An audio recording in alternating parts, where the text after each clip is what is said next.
Okay, so we are here today to present our presentation on what we were able to learn about Brazil, and group number 4 members are happy to present our findings with Project 1.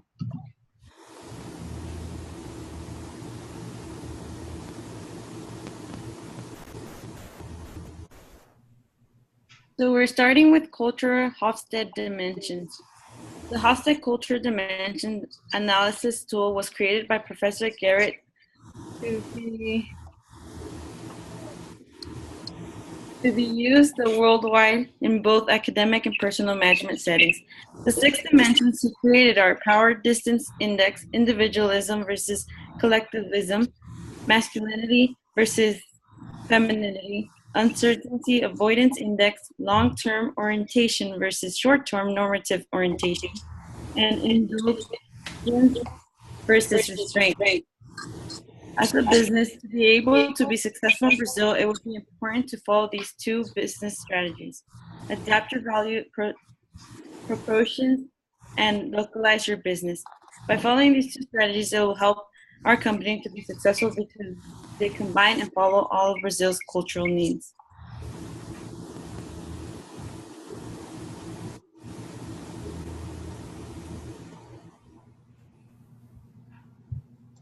All right, so let's discuss the political and legal aspects of the Brazilian market.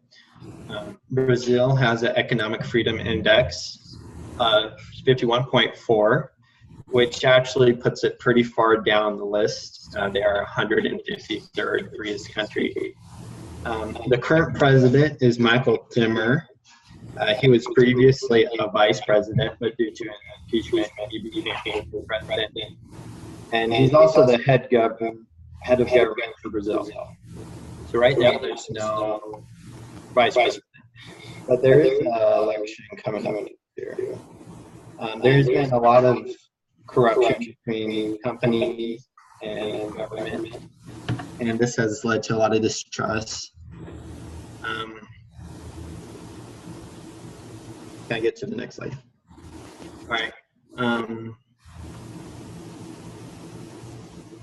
Like I mentioned before, there's a general election this fall. Some of the top candidates include Raggio Maia and Manuel Avila, and there's a list of much more. Brazil has lots of trade barriers. Some are tariffs or non-tariffs. Some of their tariffs include local content required Brazil policy and technical standards. Brazil has non-tariff barriers, which include import restrictions, product certification methods of quoting and payment, documentary requirements, insurance weights, measures, and public health requirements.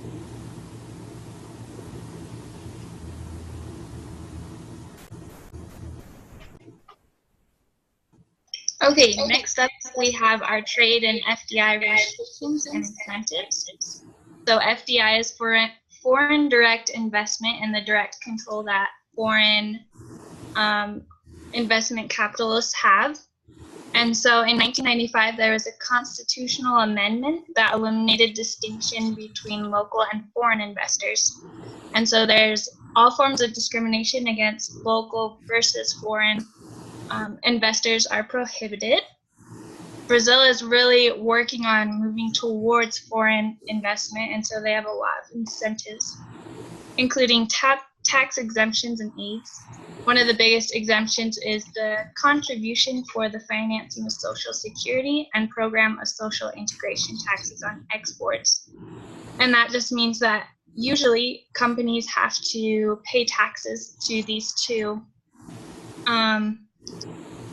for these exports unless they're a micro enterprise, a small business, or associations, unions, and federations that apply for the Simples tax method. And they also have ad hoc tax benefits. Brazil has a bit of restrictions, however. The National Land Reform and Settlement Institute requires that 25% of land cannot be owned, more than 25% of land cannot be owned by foreign holders and companies unless they apply directly to constitutional Congress.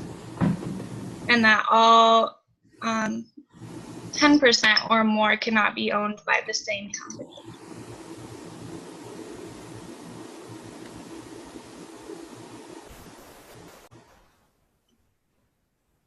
With these two graphs here, we're going to talk a little bit about the economic and currency exchange values of Brazil. Right now, Brazil has been trying to recover from a severe public debt, which has unfortunately caused the interest rate to rise significantly. Along with the interest rate rising, you also have increasing inflation rates, which will in short be able to drop the Brazilian real value compared to the United States dollar.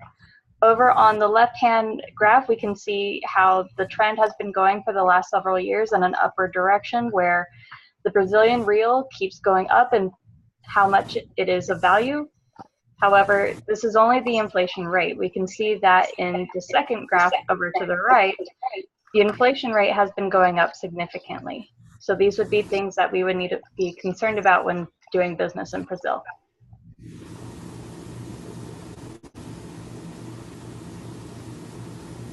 Another big impact that would be affecting our company would be the regional economic integration. So Brazil is a member of the Mercosur trade agreement, which allows free movement of goods, services, and factors of production between Brazil, Argentina, Paraguay, and Venezuela. And the Mercosur trade agreement is similar to the European Union in regards to the flow of goods and services. There are also associate members of this agreement, which are Bolivia, Chile, Colombia, Ecuador, Guyana, Peru, and Suriname. And these countries receive reduced tariff reductions as well as the amount of imports that Brazil receives. It's also important to note that Brazil prefers, as a developing country, to trade with developing countries compared to developed countries, and so that could affect trade as well.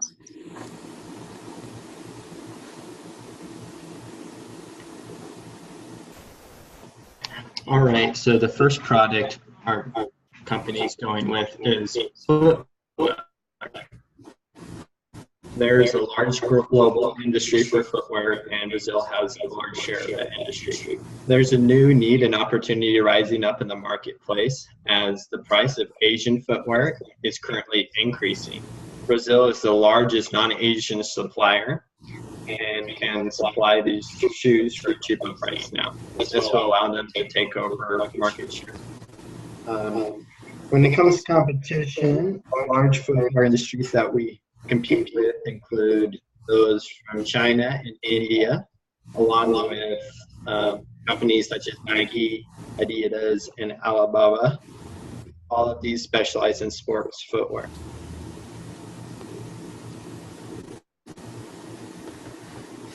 We hope to have a marketing strategy. Most of our marketing we're going to do will include social media marketing, but we also expect to get a competitive advantage by pricing our footwear brand in a medium to low price range. And this will allow us to sell to more people. And instead of just focusing on sports shoes, we can expand our product lines to include sandals, sneakers, business dress shoes, and slippers. By having larger product line, we will not only lower our price, but attract more customers to buy our products. We will also be able to satisfy all their footwear needs.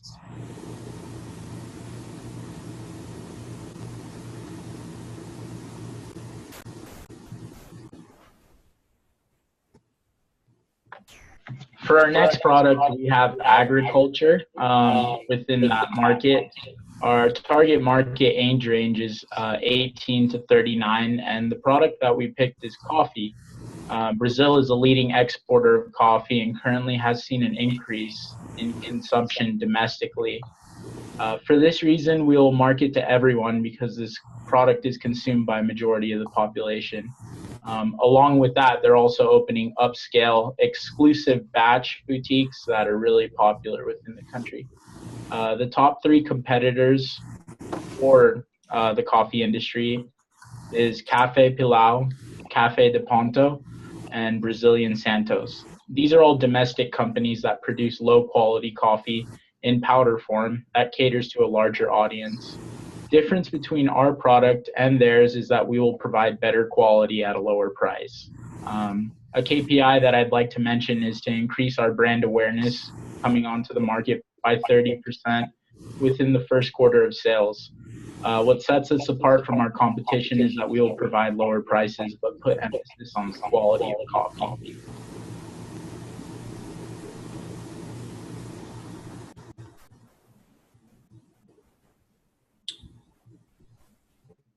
So the last product our company is going to focus on is household appliances. Since Brazil charges high taxes for imported appliances, we would decide to produce our product locally within Brazil. The projected growth for the market of household appliances is expected to be around 8.9% through the year 2022. That would put our overall market for household appliances at around 1.7 billion US dollars. As mentioned, after the recent recession, the appliance market has seen a bounce back from previous years. The market has plenty of competition with many different manufacturers, both local and foreign companies. And we plan on differentiating our product through lower prices and new product lines such as dishwashers and coffee makers. And then as noted, our target market are women who are head of households, whose primary responsibilities would leave them in charge of managing their household and what appliances they would need to purchase.